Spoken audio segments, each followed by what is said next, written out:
Hello guys, எல்லாத்துக்கும் வணக்கம். நம்ம சிக்ஸ்த்தோட ஹிஸ்ட்ரி எல்லாமே பார்த்தாச்சு. இப்போ இதுக்கு முன்னாடி உள்ள ஒரு 3 வீடியோ போட்டிருக்கேன் பாருங்கள்.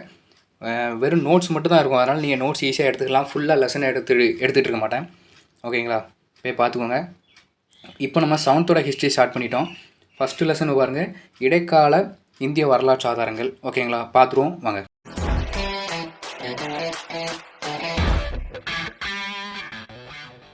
இந்த பாடத்தில் அதிகமாக ஒரு ரெண்டு வாக்கியங்கள் பார்ப்போம். அதாவது என்ன வாக்கியம்னா, இந்த கோவில், மசூதி, கல்லறை, அரண்மனை, கோட்டைகள் இதெல்லாம் அந்த அதுக்குள்ள பேர்கள் என்னென்னு பார்ப்போம். அடுத்தது அதை யாரெல்லாம் கெட்டினா அப்படின்னுங்கிறத பார்ப்போம். அதனால் நோட்டு பெண்ணை எடுத்து வச்சுக்கோங்க, அப்படியே லைன் பை லைனாக எழுதிட்டே வாங்க. அடுத்து பாருங்கள், இலக்கியம் பொறிப்புகள் பற்றி பார்க்க போகிறோம். இதெல்லாம் யார் எழுதுனா என்னென்னு பார்ப்போம். அதுக்குள்ளே ஆசிரியர்கள் பேர்லாம் பார்ப்போம். அப்புறம் இந்த பயண நூல்கள், நிறைய பேர் நம்ம இந்திய நாட்டுக்கு வெளிநாட்டிலேருந்து வந்திருப்பாங்க, ஓகேங்களா? அவங்கெல்லாம் யார், அவங்க நம்ம இந்தியாவை பற்றி எழுதின நூல்கள் என்ன அப்படின்லாம் பார்ப்போம். ஃபஸ்ட்டு பாருங்கள், அறிமுகத்தில் 700லேருந்து 1200 வரை, ஓகேங்களா? கிபி போவா 700 முதல் 1200 வரை தொடக்க இடைக்கால இந்திய வரலாறு, ஓகேங்களா? அடுத்தது 1200லேருந்து 1700 வரை பின் இடைக்கால இந்திய வரலாறு, ஓகேங்களா? அந்த ரெண்டு கேட்டகரியாக பிரித்து வச்சுருக்காங்க. அதுக்குள்ளே தான் பார்த்துடலாம். முதல்ல ஒரு பாக்ஸ் கொடுத்துருக்காங்க பாருங்களேன். அவுரங்கசீப்பின் அவைகள வரலாற்று அறிஞர் யார் அப்படின்னு கேள்வி வரும். யாருன்னா காஃபி கான், ஓகேங்களா? காஃபி கான். இது எப்படி வச்சுக்கலாம்னா, அவுரங்கசீப் நிறைய காஃபி குடிப்பார், அதனால அவரோட அவையில் ஒரு காஃபி போடுற ஆளை வச்சுக்கிட்டார். அவர் பேர் தான் காஃபி கான் அப்படின்னு ஞாபகம் வச்சுக்கோங்க. கீழே பாருங்கள், சான்றுகள். சான்றுகள் அப்படின்னா கடந்த காலத்தை மறுபதிவு செய்வதற்கு உதவக்கூடிய ஆதாரங்களான ஆவணங்கள், பதிவுகளே சான்றுகள், ஓகேங்களா? இது வந்து சிம்பிளாக தான் இருக்கும். ஆவணங்கள், பதிவுகள் அப்படின்னா என்னென்னு கேட்பாங்க. நம்ம என்னடா இருக்குது அப்படின்னு நம்ம கீழே ஆப்ஷன் எப்படின்னா இருக்குன்னா, பொறிப்புகள்னு இருக்கும், நினைவு சின்னங்கள்னு இருக்கும், அப்படி இருக்கும். அதெல்லாம் ஆனால் அது தனித்தனி, அது எல்லாம் சேர்ந்தது தான் சான்றுகள். அதுக்கான கேள்வி தான் இது, ஓகேங்களா? புரிஞ்சுக்கிடணும் நல்லா. சான்றுகள் 2 வகையாக இருக்குது, ஓகேங்களா? பாருங்கள், முதல்நிலை சான்றுகள். இது வந்து அப்படின்னு வச்சுக்கலாம். ஏன்னா பொறிப்புகள், நினைவு சின்னங்கள், நாணயங்கள் இது எல்லாமே வெளியிடுறது யாருன்னா அரசர். அதாவது அரசர் தான் இதை நம்ம பெருமையை சொல்லணும் அப்படின்னு சொல்லிட்டு ஒரு கல்லில் பொறிச்சு வை அடிமாங்க. உடனே நமக்கு ஒரு கல்லில் பொறிப்போம், கல்வெட்டுகள், செப்பு பட்டயங்கள். நினைவு சின்னங்களும் அதேமாரி அவர் தான், அரசர் தான் கொடுப்பாரு. நாணயங்களும் அரசர் தான், என் பேரை அடித்து வை அப்படிம்பாங்க நாணய பின்னாடி. அப்படின்னா ஒரு பெண் தெய்வமான லட்சுமி உருவத்தை அடித்து வை அப்படிம்பாங்க. இது யாருன்னு உங்களுக்கு தெரியுமா? நாணயங்களில் பெண் தெய்வமான லட்சுமியும் அவர் பேரையும் பொறிச்சது யாருன்னு தெரியுமா? தெரிஞ்சதுன்னா கமெண்ட் பண்ணுங்கள். ஏன்னா அதுக்கு அடுத்தது பார்க்க போகிறோம். அதுக்குள்ளே சீக்கிரம் கமெண்ட் பண்ணுங்கள். அடுத்து பாருங்கள், 2ஆம் நிலை சான்றுகள். அது வந்து ஆன்னு வச்சுக்கோங்க. ஆன்னா ஆசிரியர்கள், ஓகேங்களா? ஏன்னா இலக்கியங்கள் ஆசிரியர் தான் எழுதுவாங்க. கால வரிசையிலான நிகழ்வு பதிவுகள். அதாவது ஒருத்தர் ஒரு நாட்டில் இருக்காருன்னா அப்போ அந்த நாட்டில் என்னெல்லாம் நடக்குன்னு சொல்லிட்டு அவரோட வாழ்க்கை வரலாறு ஃபுல்லாக டேட்டு போட்டு எழுதிட்டு இருப்பார், என்னென்ன நாள் என்னென்ன நடந்துச்சு அப்படின்ட்டு. பயண குறிப்புகளும் அதே மாதிரி தான். ஒருத்தர் ஒரு நாட்டிலேருந்து ஒரு அறிஞர் வெளிநாட்டுக்கு போகிறாரு, நம்ம நாட்டுக்கு வராருன்னா என்னெல்லாம் நடக்குன்னு எழுதுவாங்க. அதுவும் ஒரு ஆசிரியர் தான். அடுத்து வாழ்க்கை வரலாறு நூல்கள். அது ஒரு அரசரை பற்றியும் எழுதலாம், அவங்கள பற்றியும் எழுதலாம். சுயசரிதைகளும் அதே மாதிரி தான், அவங்கள பற்றி எழுதுறது. அதுக்கெல்லாம் ஆசிரியர்கள், ஓகேங்களா? அப்படி ஞாபகம் வச்சுக்கோங்க. அடுத்தது பாருங்கள், பொறிப்புகள். அரசர் பிறப்பித்த ஆணைகள், கொடைகள், அப்புறம் வெற்றி நினைவாக ஏதாட்டும் ஒரு இது தூண் ஏதாட்டும் வச்சுருப்பாங்க. அது அப்புறம் அந்த போரில் இறந்த வீரர்கள் நினைவு சின்னங்கள் எல்லாமே பொறிப்புகளில் வரும். அதாவது இந்த பாறைகள், கற்கள், கோயில் சுவர்கள்லாம் ரெடி பண்ணி வைப்பாங்க, ஓகேங்களா? அது பேர் தான் பொறிப்புகள். யார் என்னென்ன செஞ்சுருக்கான்னு பார்த்துக்கலாம். முதலாம் ராஜேந்திர சோழன், அவரோட சம்மந்தப்பட்ட ஒரு செப்பேடு வந்து திருவாலங்காடு செப்பேடு, ஓகேங்களா? எழுதிக்கோங்க. எப்படின்னா, முதலாம் ராஜேந்திர சோழன் ஒரு கோடு போட்டு திருவாலங்காடு செப்பேடு. அடுத்து பாருங்கள், சுந்தர சோழன் அன்பில் செப்பேடு, ஓகேங்களா? குறிச்சுக்கோங்க. நான் ஒரு தடவை தான் சொல்லுவேன், நீங்கள் புரியலன்னா ரிப்பீட் கேட்டு ரீவைண்ட் பண்ணி பார்த்து எழுதிக்கோங்க. சீக்கிரம் முடிக்கணும்ல, அதனால தான், உங்கள் டைம் வேஸ்ட் ஆகக்கூடாது. அப்புறம் காஞ்சிபுரம் மாவட்டத்தில் வந்து உத்திரமேரு அப்படின்னு சொல்லிட்டு இந்த ஊர் இருக்குது. இது ஒரு கேள்வி வரும். உத்திரமேரு மாவட்டம் எங்கு அமைந்துள்ளது? காஞ்சிபுரம், ஓகேங்களா? கிராமங்கள் எவ்வாறு நிர்வகிக்கப்பட்டன என்பது குறித்து விவரங்களை சொல்கிறது அந்த உத்திரமேரு கல்வெட்டு. அடுத்து பாருங்கள், சோழ அரசர்களால் வழங்கப்பட்ட பல்வகை நிலங்களை கொடையாக கொடுத்துருக்காங்க. யாருக்கு என்னென்ன கொடையாக கொடுத்துருக்காங்கன்னா, வேளாண் வகை அப்படின்னா இந்த வேளாண் செய்கிறவங்க வந்து ரொம்ப ஏழைகளாக தான் இருப்பாங்க. அதாவது அந்த காலத்தில் பிராமணர்கள் தான் பணக்காரங்க அப்படின்னு நம்ம ஒரு இமேஜின் பண்ணிக்கிறோம், அப்படி தான் நினைக்கேன். பிராமணர் அல்லாத உடைமையாளர்களுக்கு சொந்தமான நிலங்கள் வேளாண் வகை. ஓகேங்களா, அவங்க வந்து வேளாண் செஞ்சுருக்காங்க, விவசாயம் செஞ்சுருக்காங்க. பிரம்ம தெய்வம்னா பிராமணர்களுக்கு கொடையாக வழங்கப்பட்ட நிலங்கள் பிரம்ம தெய்வம். ஓகேங்களா, சாலபோகம் கல்வி நிலையம், அது ஒரு ரைமிங்காக இருக்குது, எனக்கு அப்படி தான் தோணுது. சாலபோகனாலே கல்வி அப்படின்னு தான் ஞாபகம் வரும், அதனால் நீங்கள் அப்படி ஞாபகம் வச்சுக்கோங்க. கல்வி நிலையங்களுக்கு அதெல்லாம் பராமரிக்க வழங்கப்பட்ட நிலங்கள். தேவதானம், இதை பாருங்கள், கோவில்களுக்கு கொடையாக வழங்கப்பட்ட நிலங்கள் தேவதானம், தேவஸ்தானம் அப்படின்னு சொல்லுவாங்களா, அது கோவில். ஓகேங்களா, பள்ளிச்சந்தம் சமண சமய நிறுவனங்களுக்கு கொடையாக அளிக்கப்பட்ட நிலங்கள். அடுத்த பாருங்கள் மேலே, நினைவு சின்னங்கள். டெல்லி சுல்தான்கள் புது வகையான கட்டிடக்கலைகளை அறிமுகம் செய்தனர்.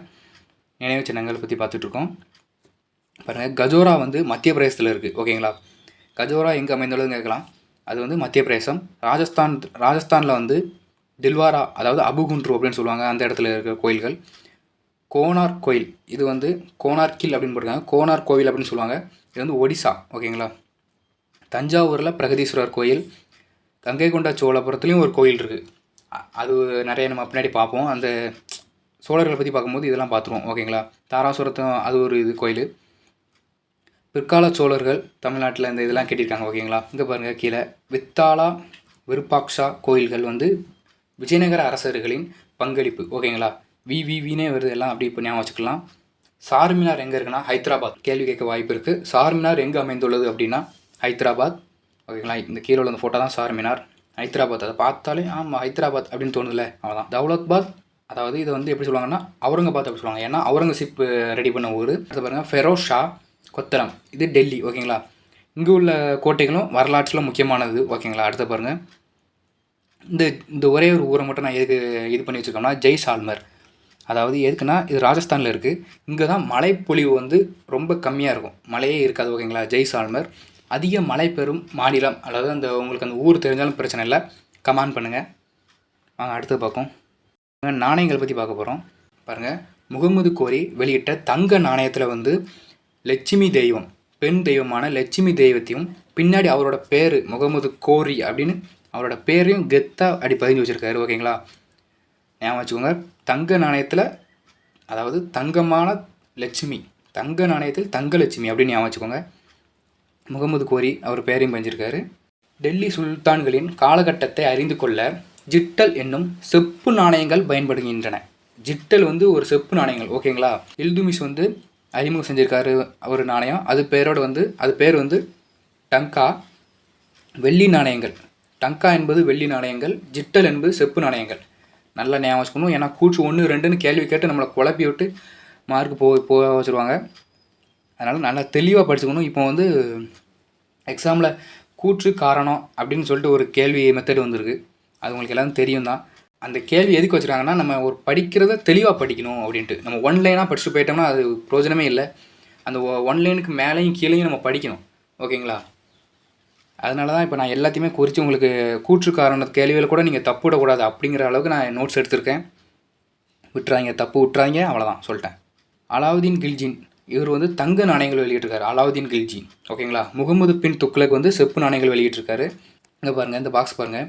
ஒரு ஜிட்டல் அப்படின்னா 3.6 வெள்ளி குன்றிமணிகள். ஓகேங்களா, வெள்ளி கிடையாது, வெள்ளியோட குன்றிமணிகள். அடுத்தது பாருங்கள், 48 ஜிட்டல்கள், இதெல்லாம் சேர்ந்தால் தான் ஒரு வெள்ளி டங்கா. ஓகேங்களா, வெள்ளி குன்றிமணிகளை கொண்டது ஜிட்டல்.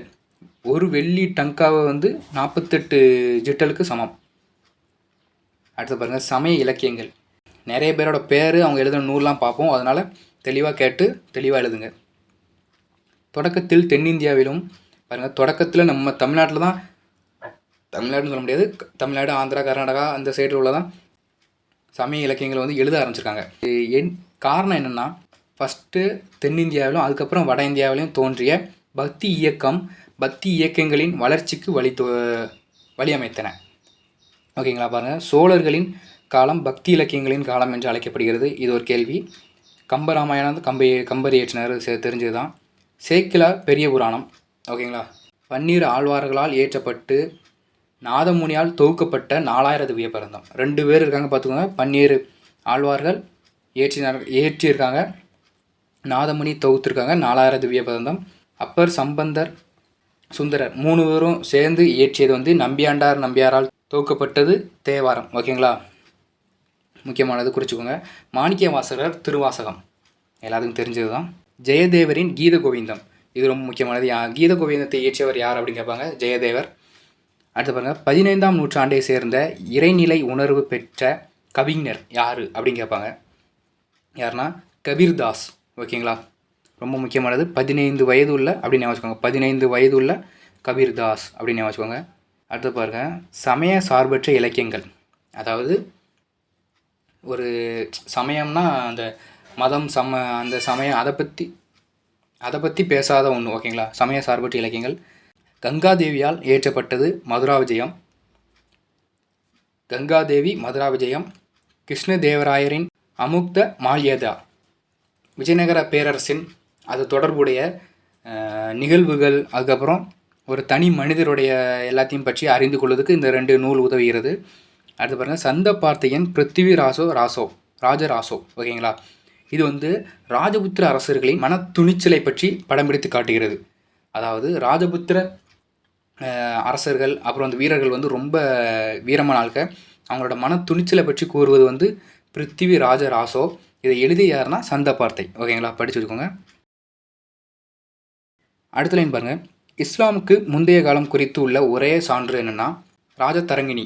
இது யார் எழுதுனான்னா கல்கனர். ஓகேங்களா, அடுத்து பாருங்கள், நூல்கள், வாழ்க்கை வரலாற்றுகள், சுயசரிதைகள்.